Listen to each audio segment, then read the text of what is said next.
Vamos dar continuidade à nossa meditação da parte da manhã.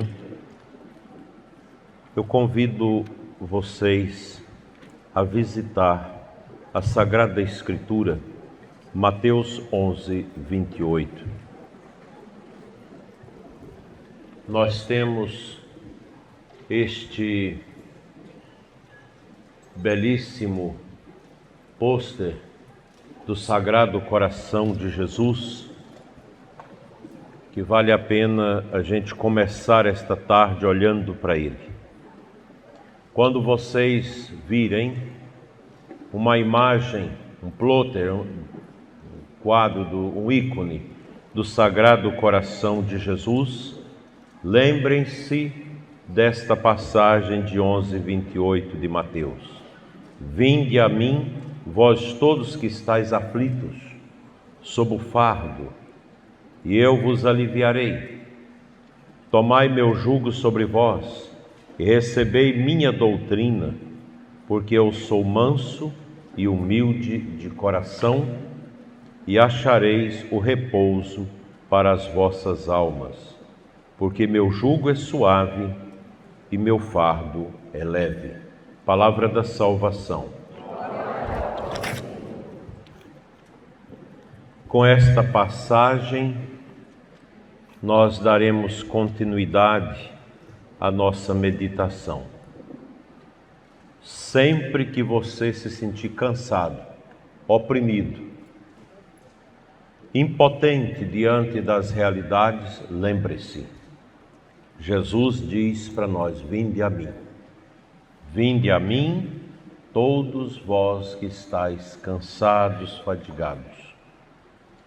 Quando nós meditamos esses temas áridos, que colocam em xeque a nossa vida cristã, a tentação é de entrar na aridez. Eu não dou conta. Não sou capaz de sair desta situação de pecado na qual me encontro. Não dou conta de vencer esse vício, essa desgraça que se abateu na minha vida. Lembre-se, sozinhos não somos nada.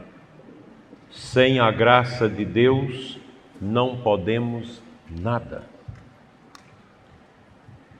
Quero refletir com vocês nesta tarde o tema: a disciplina dos sentidos no caminho para o céu.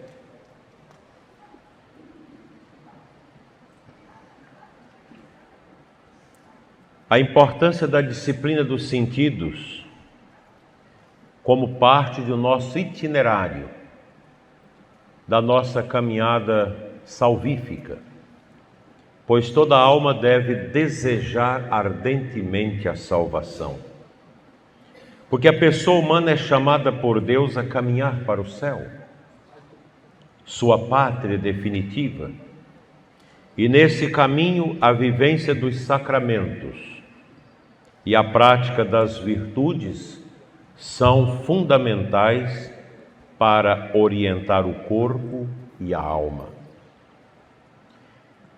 Inspirando-nos na tradição da Igreja e nos santos, como Santo Tomás de Aquino, Santo Afonso Maria de Ligório,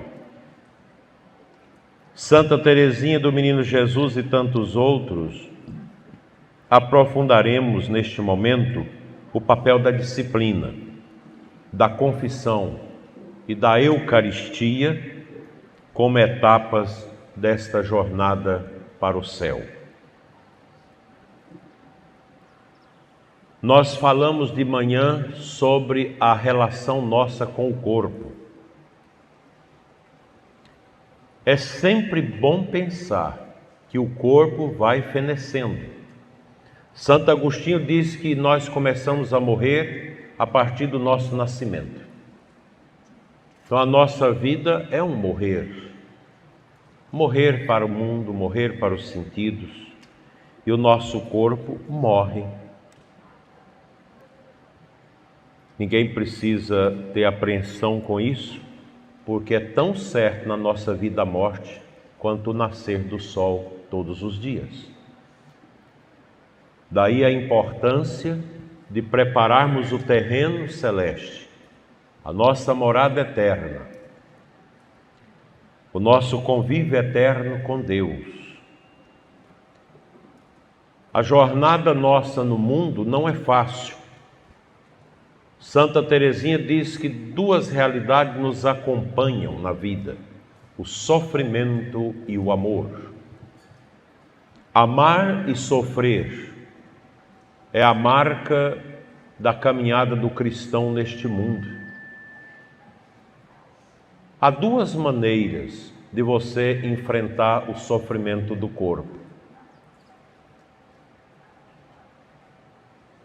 Como os pagãos, desesperando, blasfemando, xingando. Ou dos cristãos, unindo a dor, o sofrimento, à cruz de nosso Senhor.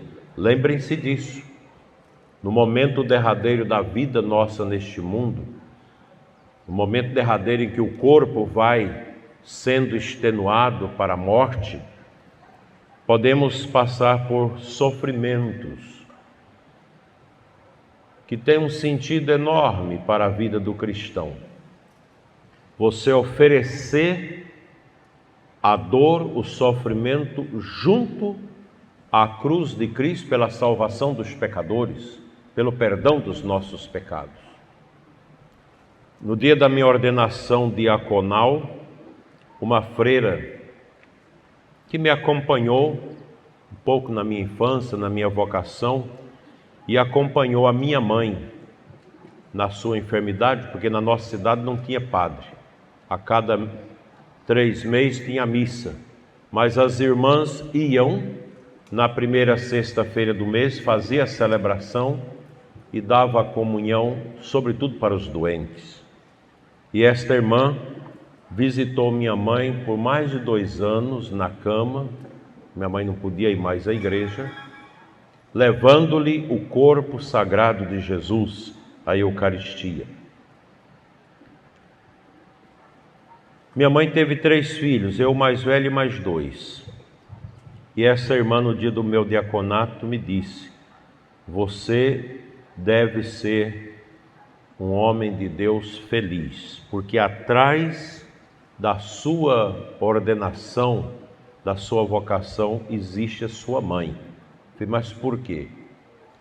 Porque ela sempre me dizia: eu queria ter uma filha para ser freira, para recompensar o trabalho que a senhora faz de me visitar todo mês, trazer a Eucaristia. Mas eu tenho 3 filhos padres, e eu estou consagrando este câncer, esse grande sofrimento da minha vida, a Cristo, para que um dos meus filhos seja padre. E eu fui alcançado por esse pedido da minha mãe. Portanto, é um sofrimento que tem sentido, é um sofrimento de entrega, é um sofrimento intercessor. Portanto, o declínio do corpo, o sofrimento que nós passaremos ainda com o nosso corpo, ele deve ser unido à cruz de Cristo, ao sacrifício de Jesus na cruz pela salvação. Deus, meus irmãos, criou cada um de nós, esse corpo e esta alma, unindo essas dimensões para nos conduzir à santidade. Como ensina São João Paulo II, o corpo é chamado a ser templo do Espírito Santo, citando o apóstolo Paulo, 1 Coríntios 6,19. É um instrumento de louvor a Deus, o nosso corpo. O Salmo 150, Davi louva a Deus com seu corpo, com a sua dança, com seus movimentos de alegria diante da arca da aliança. Contudo, como nós já falamos na parte da manhã, o pecado original perturba nossos sentidos, desordena os nossos sentidos, e o corpo passou a ser uma luta contra o nosso espírito. Impressionante isso. Santo Tomás de Aquino nos ensina que a razão iluminada pela fé deve governar os sentidos e os desejos, subordinando-os à busca do bem e da virtude. Isso é fundamental para a nossa vida católica. Submeter os sentidos à dureza da inteligência, da verdade que o nosso espírito carrega em si de Deus. Só para vocês terem uma ideia, quando nós nascemos, ou melhor, quando nós fomos concebidos no seio da nossa mãe, o nosso espírito já trouxe de Deus a lex naturae, a lei natural. Nós já nascemos com a lei natural. Uma criança pequena vai crescendo, ela já tem noção daquilo que pode e que não pode. Não precisa ensinar muito não, já está ali, é só despertar nela. Nós já nascemos com a lei de Deus no coração. E a lei de Deus não muda, como a senhora dizia de manhã. Por quê que no coração do menino já está uma proibição natural de que ele não pode namorar a mãe? Você não vê um filho querer namorar a mãe? A filha querer namorar o pai? Ninguém ensinou isso para nós. Mas é da lei natural. Diferente dos animais. Se você coloca aqui uma vaca e um bezerrinho, e o bezerrinho vai crescendo, ele vira touro, ele vai ter relação com a mãe. Porque os bichos não têm alma. Os bichos não têm consciência. Os bichos não dispõem de inteligência. Porque a inteligência é uma operação da nossa alma, do nosso espírito. Daí que a inteligência deve sufocar as inclinações erradas do corpo. Porque o corpo, maculado pelo pecado original, tende às facilidades, aos prazeres e ao pecado. Veja como isso é sério. Nós precisamos do autodomínio. Um alcoólatra, um dependente de drogas, um dependente de pornografia, é uma pessoa fraca. Um adúltero, homem fraco, uma mulher fraca. Uma pessoa que não dá conta de fazer penitência, não dá conta de rezar, um espírito laxo. Falta de autodomínio. E é essa falta de autodomínio, essa crise do cristianismo e da igreja, que entrou no mundo por causa da revolução cultural marxista, que quer destruir a todo custo o Ocidente. Essa crise causada por essa desconstrução está produzindo uma sociedade indolente. Pais que não têm autoridade nenhuma com seus filhos. Homens que não dão conta de assumir a hombridade. Mulheres que não dão conta de assumir a maternidade. Então é uma sociedade pobre, porque não zela pela disciplina dos sentidos. E Santo Tomás ensina: o homem alcança a perfeição quando sua razão, guiada pela graça divina, ordena suas paixões. Não tem outro caminho. Um namoro, por exemplo, desordenado, não vai trazer as bênçãos de Deus. Se os dois não têm essa busca da perfeição, se a razão, a inteligência, não é capaz de controlar os desejos, vão pecar contra a castidade. Vão macular o namoro e cairão em pecado mortal. Ah, mas isso não se fala mais hoje. Bem, os relativistas, inclusive os sacerdotes relativistas, não vão falar disso. As pessoas que não têm mais fé, que vê a igreja como um clube, como uma ONG, não vão falar disso. Mas a Igreja Católica, ela é um oásis. Mas é duro viver nesse oásis, porque requer uma luta contra a concupiscência dioturnamente. Quem vai a Assis, na Itália, pode contemplar lá na Porciúncula o espinheiro, que eles conservam ali com muito cuidado para nunca terminar. Um espinheiro. Por que está ali aquele espinheiro? Para lembrar que São Francisco de Assis às vezes se jogava naquele espinheiro para matar os desejos da carne. Hoje se gasta muito dinheiro, muito tempo com academia, sacrifícios terríveis nos regimes para cuidar do corpo, mas o mesmo não se faz no sentido de combater os vícios do corpo. Por que eu quero ser bonito? Por que eu quero atender ao PIB, ao padrão internacional de beleza? Por vaidade. Vaidade do corpo. Omnia transeunte, tudo passa. Esse corpo vai passar. O corpo não pode ser a única finalidade da minha vida. Por isso muitas modelos acabam entrando em depressão, até no suicídio, porque não consegue entender o declínio do corpo. Minha avó Dorvina dizia para os netos: filhos, a beleza acaba e a feiura aumenta. O corpo vai definhando, a beleza do corpo vai sendo perdida, mas a gente deve compensar isso com a beleza da alma, uma alma cândida, pura, que louva a Deus. Repito novamente a frase de Santo Tomás, porque ela é lapidar. O homem alcança a perfeição quando sua razão, guiada pela graça, ordena suas paixões.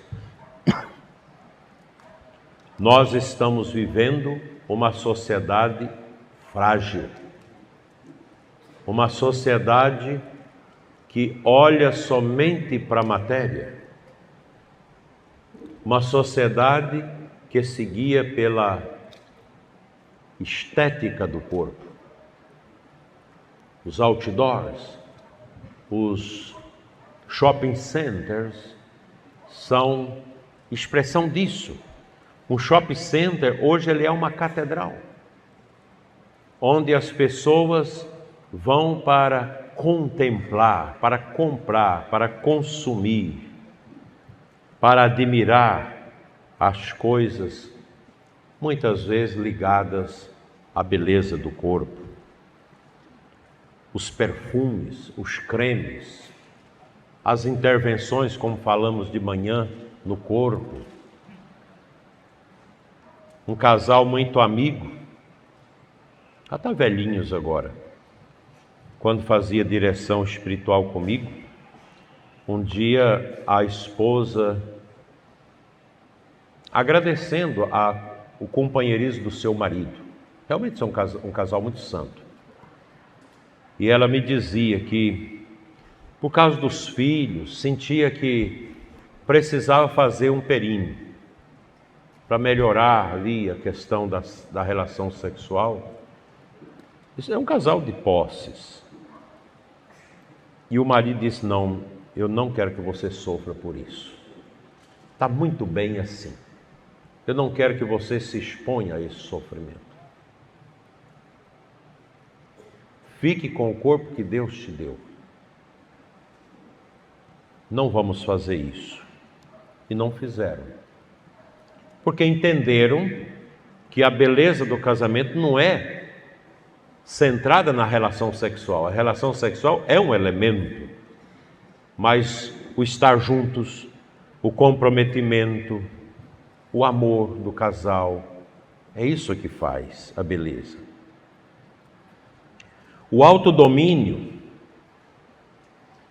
é o essencial para que o corpo não se torne um obstáculo, mas aliado no caminho para o céu. O meu corpo deve me ajudar a ir para o céu. E não pense vocês que eu disciplinei o meu corpo. Cuidado, a disciplina é todo dia, porque a carne é a carne. E o meu corpo deve me ajudar a ir para o céu, não me levar à perdição. Santo Afonso Maria de Ligório alerta que os sentidos são portas por onde o pecado entra na alma, os nossos 5 sentidos. E sem vigilância podem levar cada um de nós à ruína espiritual. Então, a vigilância no olhar, no escutar, no comer, no sentir e no tocar. Quem não guarda seus sentidos, diz Santo Afonso, dificilmente escapará das quedas. A imaginação, ela também é um grande perigo para os sentidos, porque eu começo a imaginar os desejos, começo a passar os desejos sobre a pecha da imaginação. Eles vão, com certeza, influenciar os meus sentidos. Portanto, a disciplina dos sentidos nos ajuda a resistir às tentações, viver em liberdade interior e a cultivar as virtudes que nos orientam para Deus. É preciso lutar contra as tentações e nós não estamos sendo educados para isso. Você escuta uma pregação às vezes, mas luta no seu coração. É preciso travar essa luta, essa autoconsciência, essa autodefesa espiritual contra o mal. Para nós homens, você está andando na cidade e às vezes você vê mulheres que não têm modéstia, despudoradas, que mexem com seu sentido. O que você tem que fazer? Renunciar. Senhor, cura essa mulher. As mulheres da mesma forma em relação aos homens. Porque se eu não educo os meus sentidos, fico a manhã toda na praia com aquele povo todo dissipado ali. Se você não fixar em Cristo, você começa a observar certos padrões que estão ali e depois aquilo fica na sua memória. Então é preciso curar a memória, para que a memória não fique trazendo para nós imagens que nós vimos, músicas imundas que escutamos, bebidas terríveis que tomamos ou comemos, perfumes, toques, lembranças. Aquele abraço, aquela música. Por isso que certas músicas que marcaram nosso passado não é bom escutar. Aquilo que assanha os sentidos a gente corta. É fácil isso? Não. Muito difícil. A disciplina dos sentidos e da memória não é fácil de ser aplicada, porque exige desejo profundo de santidade. Aristóteles foi citado por Santo Tomás quando afirma: a virtude é um hábito de escolher o bem. O que eu escolho para a minha vida? O bem da minha alma, o desejo da salvação. Então a gente precisa escolher bem, o bem, não o mal. A Igreja nos ensina que a vivência das virtudes é o itinerário seguro rumo à santidade. Ler o catecismo, pesquisar, ler livros que falam disso, das virtudes. Hoje você pode pesquisar, consegue facilmente acesso a obras, a pensamentos bonitos que estão guardados na tradição da Igreja, para a gente criar esses mecanismos de defesa. Entre as virtudes fundamentais para nós cristãos está a disciplina dos sentidos. Destacam-se três virtudes muito importantes que a Igreja sempre nos ensina. É claro que vocês não vão ver sacerdotes, no geral, pregar sobre essas coisas. Se prega mais sobre ecologia, sobre a ação social, sobre a fraternidade, a participação. Apresenta um Cristo um pouco distorcido, mas sobre essas coisas sérias da pessoa não se fala. Porque tudo é a comunidade. Não, a comunidade ela é feita de pessoas. E se eu não curo as pessoas, a comunidade não vai funcionar. É como a crítica que São João Paulo II faz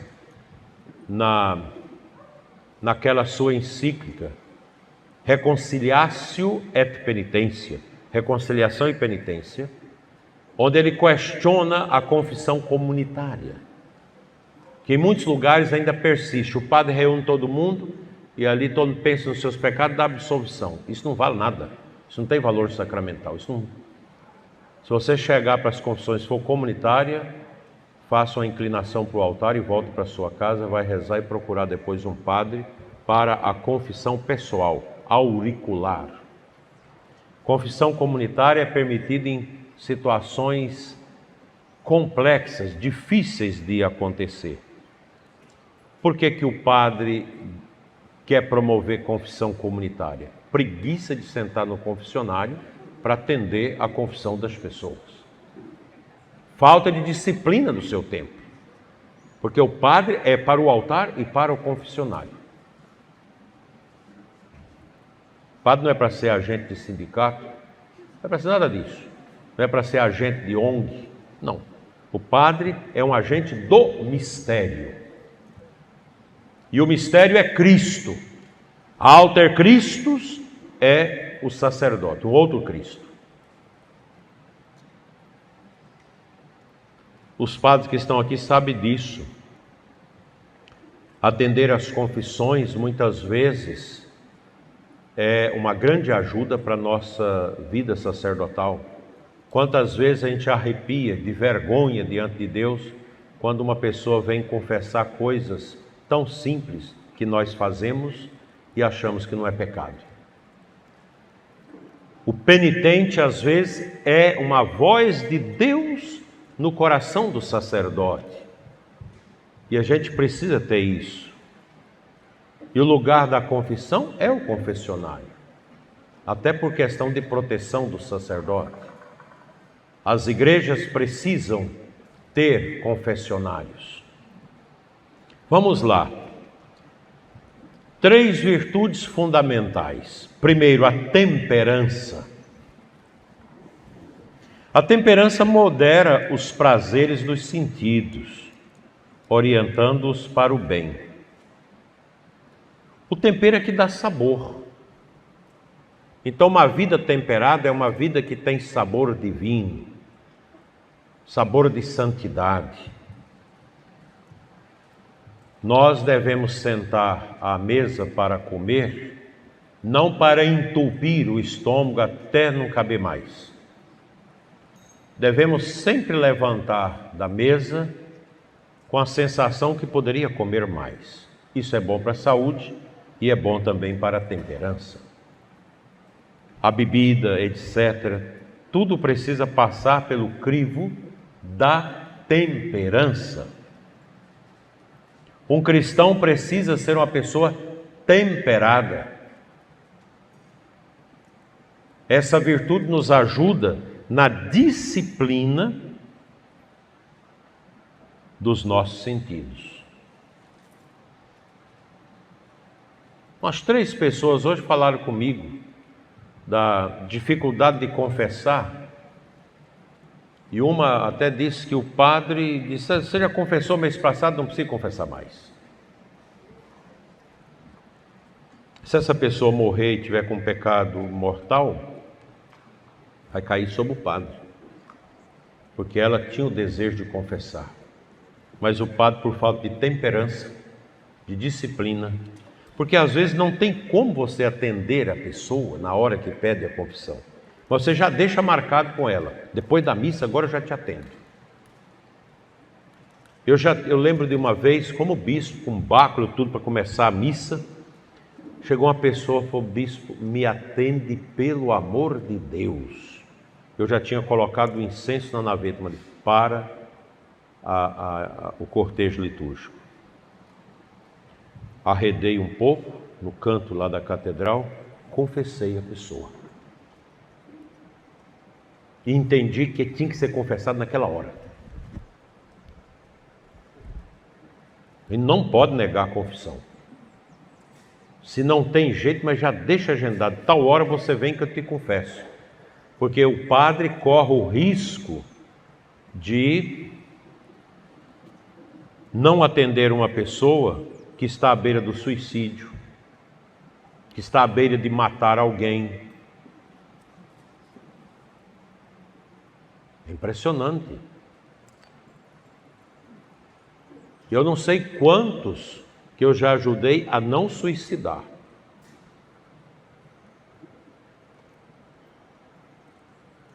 Muitos.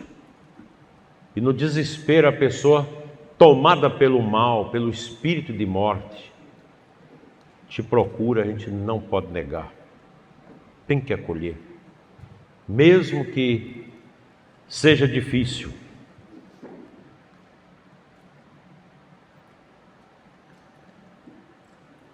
A temperança modera os prazeres dos sentidos, orienta os sentidos para o bem. O segundo é a castidade. Ensina a viver a pureza no corpo e no coração. Nesses tempos de moral laxista, em que você tem que se sentir bem, você tem que fazer o que quer. Falar da castidade é uma profecia contra esse mundo pagão que nós estamos vivendo.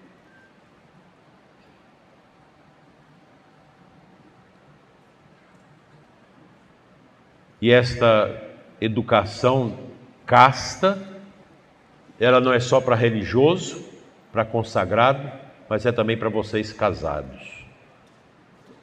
O casamento não é lugar de fazer tudo que pode.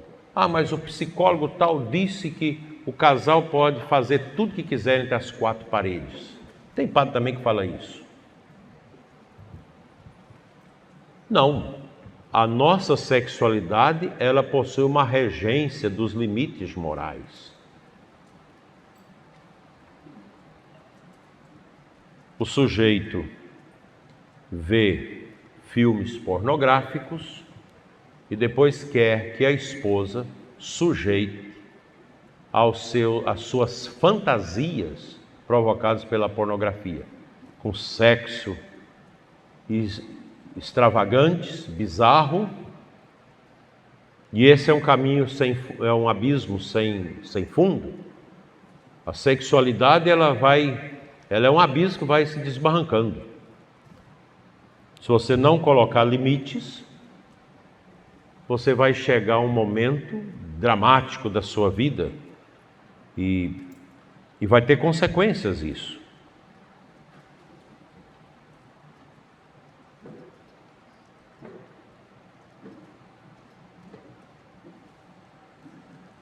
guardar a pureza. A masturbação é um pecado de onanismo. É pecado grave.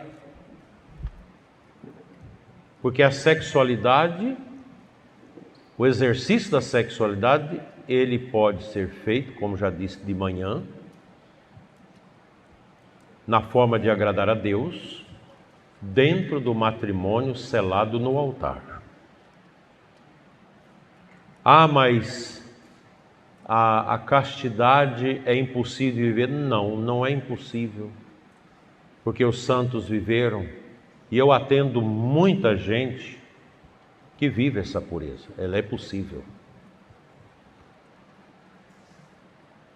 Aí o jovem vai no psicólogo, coisa que poderia resolver na confissão, numa boa direção espiritual. Vai no psicólogo, o psicólogo manda masturbar, como terapia. Que psicólogo, se você precisar ir no psicólogo, tem que saber a índole do psicólogo. Tem muitos psicólogos católicos que seguem aí a linha de Victor Frankl, tão estimulada por São João Paulo II, que segue uma consciência cristã. Mas hoje você não pode nem falar que é religioso quando psicólogo, porque o conselho de psicologia está em cima. Se um psicólogo tiver uma imagem do Sagrado Coração de Jesus, uma imagem de Nossa Senhora de Fátima no seu consultório, já é um alerta. Ah, ele é fascista. Que o cristianismo para essa gente é fascismo. Que Cristo era branco, é machismo. Ele é homofóbico. Então hoje tem essas... Ele não pode ter medo desses troços. Isso aí vai passar um dia. Isso não tem fundamento. Mas eu preciso me precaver. Eu me lembro de uma médica, quando era padre novo, ginecologista, que geralmente de 10 mulheres casadas, quase a metade tem problema de disfunção sexual, frieza, essa coisa toda, dificuldades, né? Que vocês mulheres precisam cuidar disso. Porque a Bíblia diz que a esposa deve servir o marido. E tem mulheres que esfriam, parece que é um propósito, falta de virtude. Tem que exercitar a virtude. E essa médica receitava umas fitas, naquele tempo que não tinha CD, nem USB, essas coisas, era uma fita grande de vídeo, pornográfico, para a mulher assistir, depois assistir com o marido para motivar o sexo. E era católica. Relapsa. Então as mulheres começaram a me relatar isso, então eu conversei com ela. E não é assim. Você tem que ir por outros caminhos, ver a questão hormonal, incentivar a pessoa. E muitas vezes precisa, de uma boa direção espiritual com um padre bom, casal. Porque muitas vezes a mulher esfria sexualmente por causa da brutalidade, da falta de carinho, da falta de companheirismo do esposo. Muitas vezes a mulher entra nesta frieza afetiva, tem como culpa o marido. Daí a importância do encontro de casais com Cristo, o acompanhamento, para ajudar os casais a não caírem nessas misérias.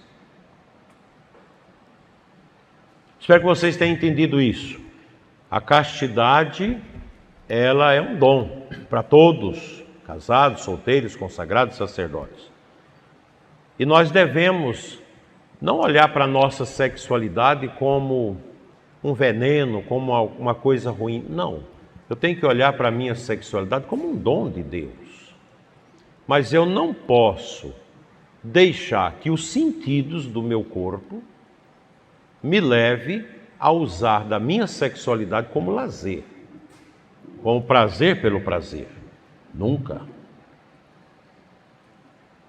Então os casais precisam se orientar bem para que haja uma harmonia na vida íntima.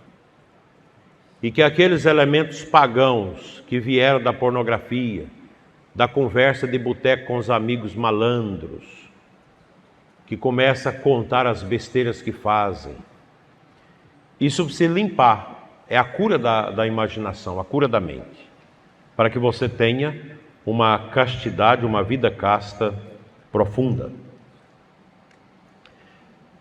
E a terceira, a mortificação.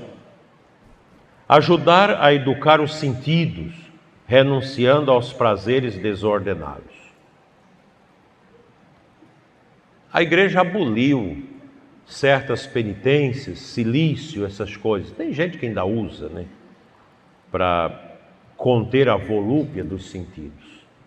Mas você controla os sentidos com mortificação, com luta, com oração, com adoração, com a confissão. Não é fácil moderar os sentidos, não é fácil. Isso é um trabalho que a gente vai fazendo. Vocês que são jovens na vida religiosa, jovens sacerdotes, é uma luta. Os padres precisam ter um bom diretor espiritual. O senhor tem diretor espiritual? Precisa ter um diretor espiritual e precisa tocar nesses pontos. É uma luta constante. O padre precisa de praticar esporte. O esporte ajuda você a controlar também os impulsos. Esporte, os exercícios, tudo isso ajuda. Porque a mortificação, ela é fundamental. É uma luta. Eu sei o quanto é difícil essas realidades, atendo direção espiritual de seminaristas, de freiras, padres, noviços. Há tanto tempo que a gente escuta isso. Não é fácil ajudar as pessoas.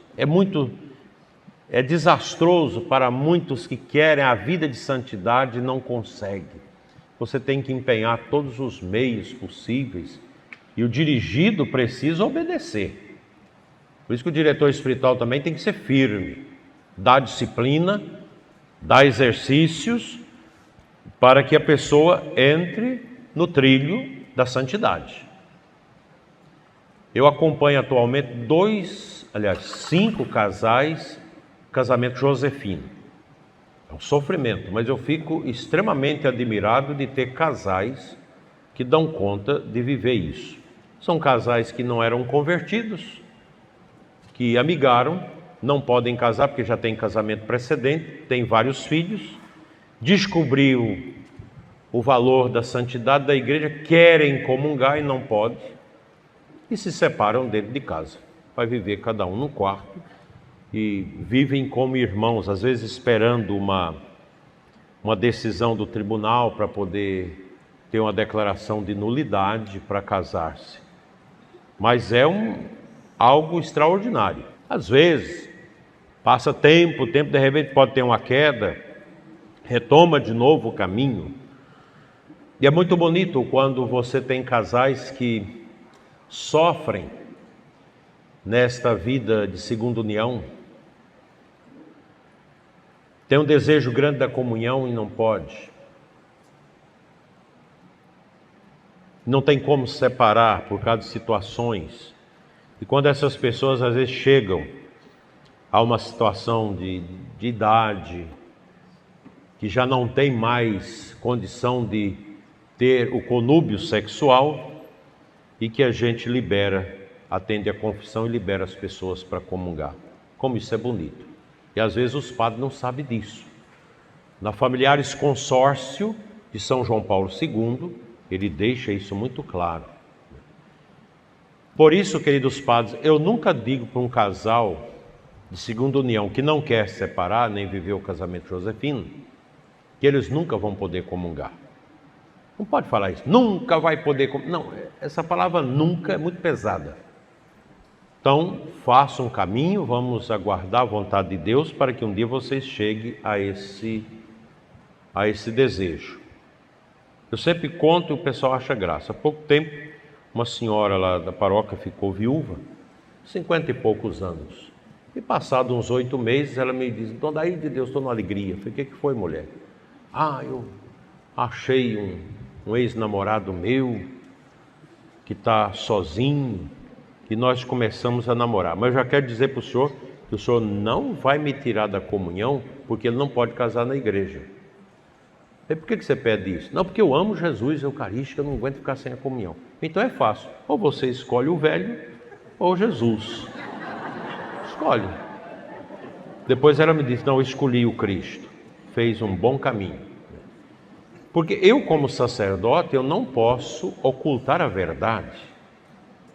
A mulher está feliz, porque ela teve um marido péssimo. Carregou a cruz, o homem morreu.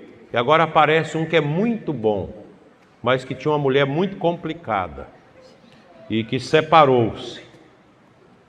Os dois são bons, e ela de Eucaristia. Ela tem que escolher. Aí o padre relativo: não, pode ficar, tudo por amor, vocês podem até comungar. Volta e meia você recebe gente de algumas dioceses: Dona Daí, o meu bispo liberou a gente para comungar, mas a gente não sente bem. Nós somos de segunda união e tal. Não pode comungar. Não tem como separar. Não dá conta de viver o casamento josefino. Não pode comungar. A verdade é essa. Um ex-padre deixou o ministério, não pediu demissão lá, licença do celibato, está em processo. Já arrumou uma mulher, casou no civil, comungando. Não, meu filho.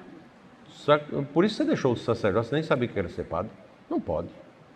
O dia que vier a licença, a demissão do estado clerical, que você poder casar, tudo bem, mas sem casamento você não pode comungar. Porque você é ex-padre? Não. Você tem as mesmas obrigações de todo batizado. Você está vendo como que... Porque a gente quer o quê? Uma religião mundana. E hoje nós estamos vivendo uma religião mundana dentro da religião católica. Essa religião está aí, uma religião do mundo. Uma religião para agradar o mundo. Uma religião que permite, segundo a união, comungar, maçom comungar, que permite as festas escandalosas, com bebida alcoólica, com danças escandalosas, músicas escandalosas na igreja. Isso é a igreja falsa. Não é essa a igreja de Jesus Cristo. Então nós precisamos entender o seguinte, que a igreja de Cristo, ela é difícil. Extremamente exigente. Ninguém é obrigado a ser católico. Ninguém. A igreja católica é uma proposta de Jesus, do reino. Quem quer me seguir, tome sua cruz. E a igreja existe para ajudar a gente a carregar a cruz. E ela ajuda que jeito? Anunciando a palavra, nos dando os remédios medicinais, que são os sacramentos. A igreja existe para isso. E nós estamos nesse tempo em que querem uma igreja mundana, onde tudo é permitido, onde não tem mais nenhuma exigência moral. Não, essa igreja não existe. Há uma igreja que olha só para o mundo, que agrada o mundo. Outro dia, atendendo um homossexual, eu atendo a direção espiritual, acho que de uns 8 mais ou menos, homossexuais, entre homens e mulheres. E um homossexual de 40 e tantos anos, ele me agradecia: obrigado, Dona Daí, porque o Senhor me disse a verdade. Eu quero viver essa verdade. Está vivendo a castidade. Saiu do lobby, está vivendo na igreja, permitir, não, meu filho, você pode cantar no Ministério de Música, reunir lá o pessoal da música, apoia o menino, vamos trazê-lo para dentro da igreja de verdade. E está perseverando há muito tempo, já uns 3 anos, perseverando, fora dessas coisas. Então é mais fácil dizer: não, a gente pode abençoar a união de duas pessoas do mesmo sexo. Não existe. Você abençoar a união de duas pessoas do mesmo sexo ou de um casal de segunda união, você está homologando, validando aquela unidade. Não pode. O que você deve fazer? Acolha um a um, conversa. Eu posso orar individualmente ali, orientando. Não precisa a gente ser radical. Está no inferno? Não existe isso. Nunca mande ninguém para o inferno, que a igreja não declara ninguém no inferno. Ela declara um monte de gente no céu, mas no inferno não. E a gente não pode, em nome da doutrina da igreja, se tornar uma pessoa tão obtusa, tão fechada, condenadora, um verdadeiro fariseu. Não é isso. Mas a verdade de Cristo, ela liberta o coração da pessoa. A verdade de Jesus liberta. A mentira escraviza. Eu lembro quando eu estava na outra diocese, atendi um casal de outra cidade, do outro lado, da outra diocese vizinha, que veio falar comigo, mas o que os traz de tão longe aqui? E o casal disse, não, porque nós fomos no padre, nós somos de segunda união, e o padre liberou a gente para comungar, e nós falamos que não ia comungar, e ele brigou com a gente, que nós estávamos negando a misericórdia de Deus, e a gente veio aqui, que não ficamos bem, nós comungamos e passamos mal. É a verdade. Não, vocês não podem comungar nem confessar. Vocês podem conversar com o padre, vai pelejando aí, vendo qual o caminho que Deus pode dar para vocês superar isso. Quer dizer, eu não fui um fariseu dizer que ele está no inferno, mandar para o inferno, que isso não é tarefa da igreja. Nem fui radical, mas eu fui condescendente no sentido de vocês se coloquem no lugar de vocês, pode ir à missa, vamos rezando, vamos vendo, ver o tribunal da igreja se tem condição de resolver o problema da união precedente, mas não é o caminho meu querer impor uma igreja da minha cabeça, querer fazer uma moral católica do meu jeito.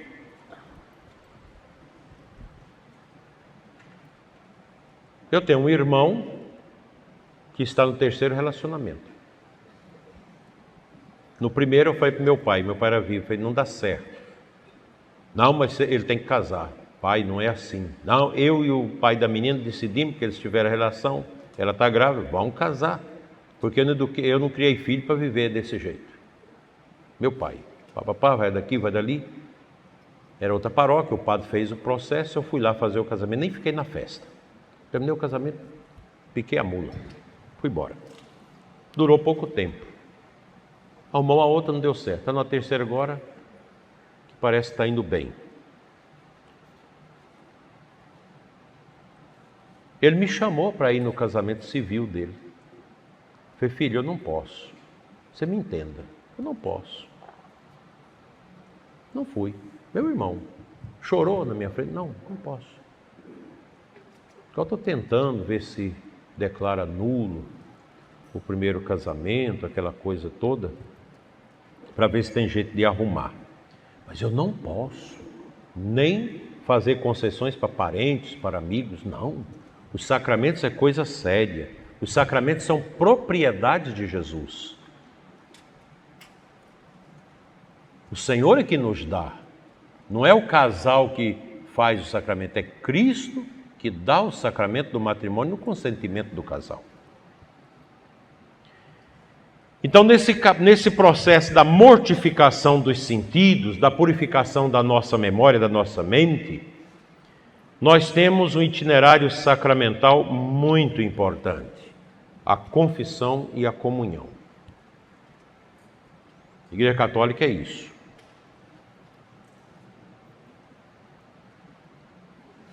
E um casal em segunda união que resolver separar para poder comungar é uma bela virtude. O sacramento da confissão, ele é um caminho de restauração que nos prepara para o céu. Ah, mas a confissão... Não, a confissão é coisa séria. A confissão é um ato litúrgico, é um sacramento.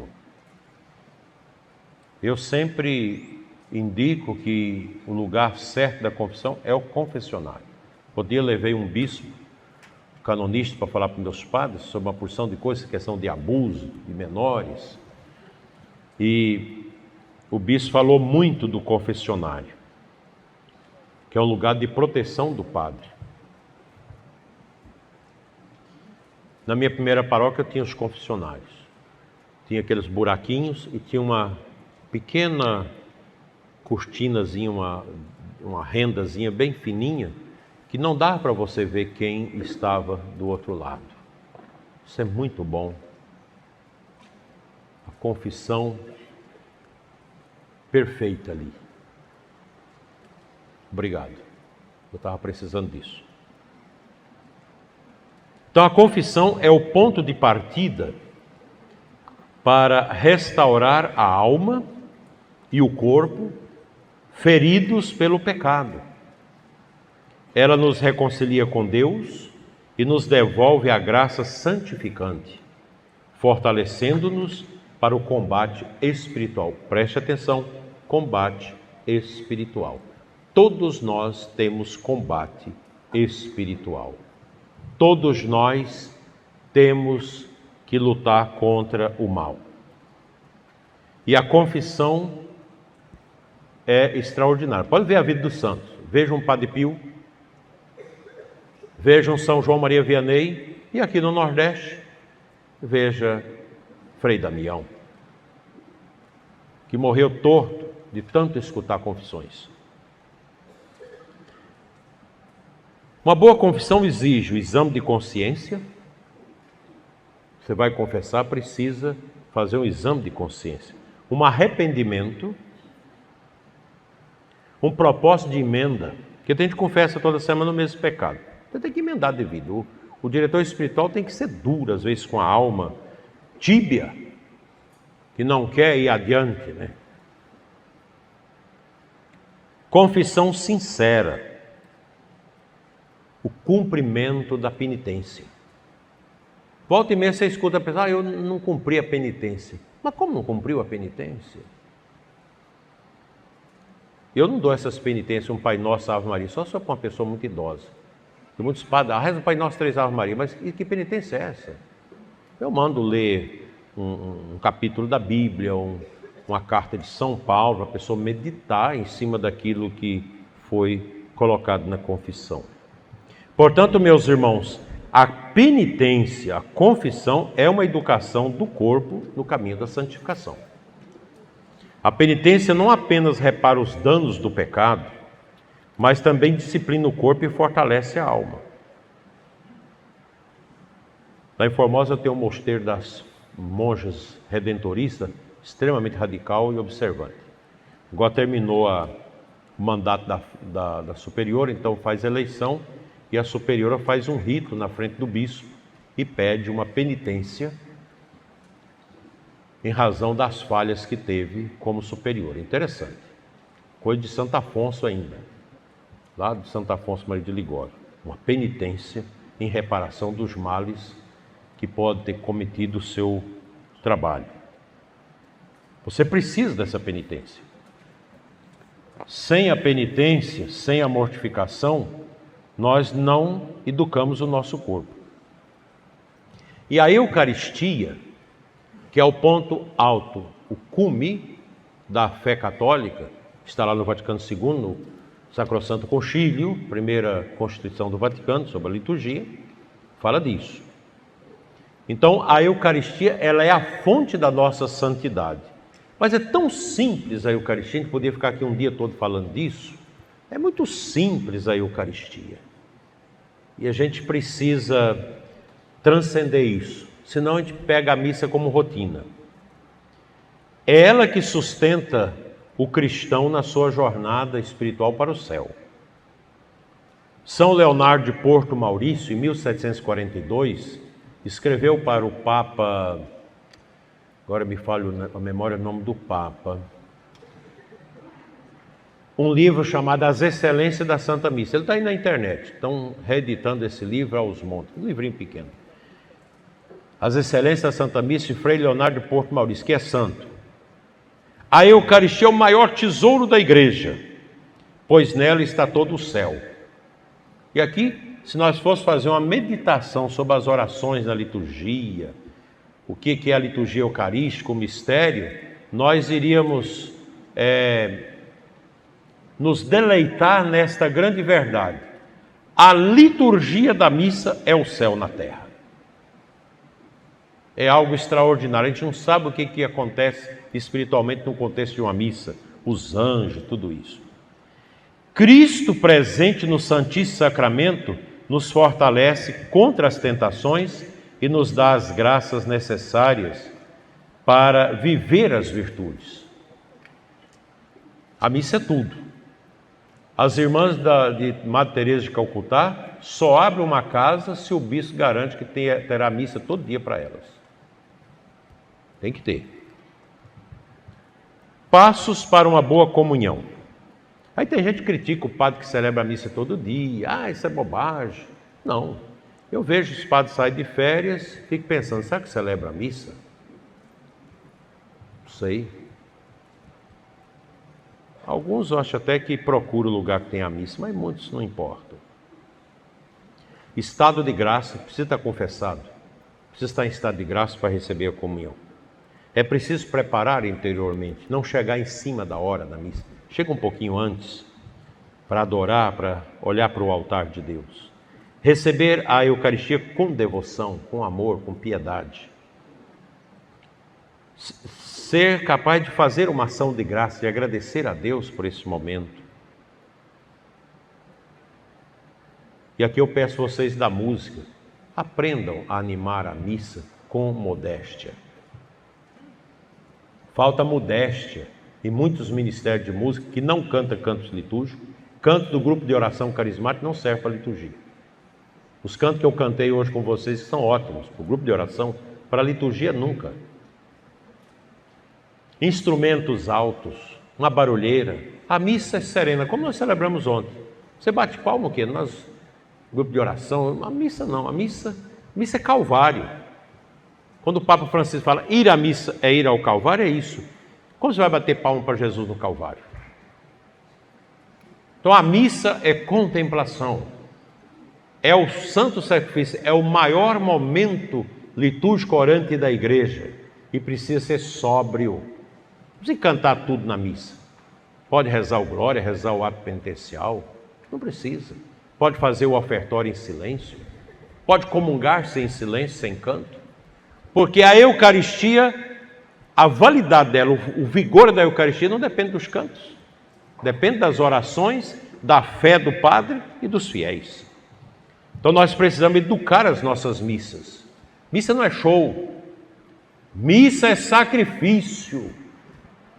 É a memória viva do sangue derramado na cruz, que vem a nós pelas mãos sacrossantas do Padre. O padre Roberto de Grandes, grande carismático, já falecido, americano, ele diz que a Eucaristia é um remédio para a alma e para o corpo. E é verdade. Muitas pessoas são curadas na comunhão, ao receber a hóstia. Na Eucaristia, diz ele, encontramos o fogo do amor, que consome nossos pecados e nos une perfeitamente a Deus. Só existe igreja válida se tem o sacerdócio válido. Porque o sacerdote válido é aquele que é ordenado por um bispo válido, que está ligado à sucessão apostólica. Então o Papa Bento, quando o cardeal no meeting de Roma, disse: a Eucaristia válida existe somente na Igreja Católica.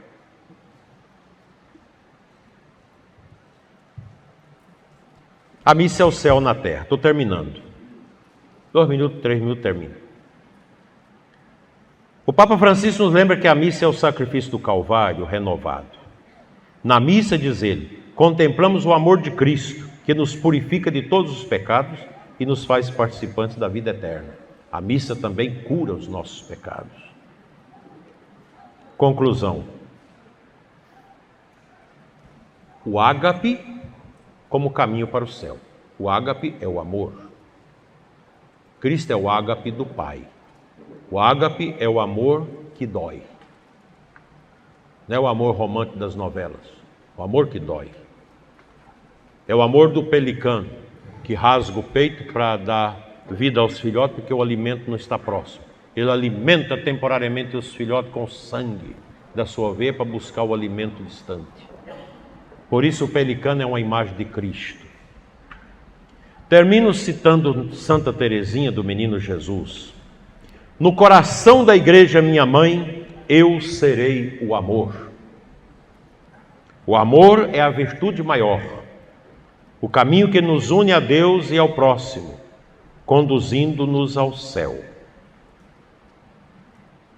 Peçamos à Sagrada Família de Nazaré, Maria, José e o Menino Jesus, que nos inspire a viver na pureza dos nossos sentidos, no autodomínio de nós mesmos, do nosso corpo e no amor perfeito, para que este corpo, no qual nós estamos habitando temporariamente, como alma, seja instrumento da maior glória de Deus. Assim seja. Amém.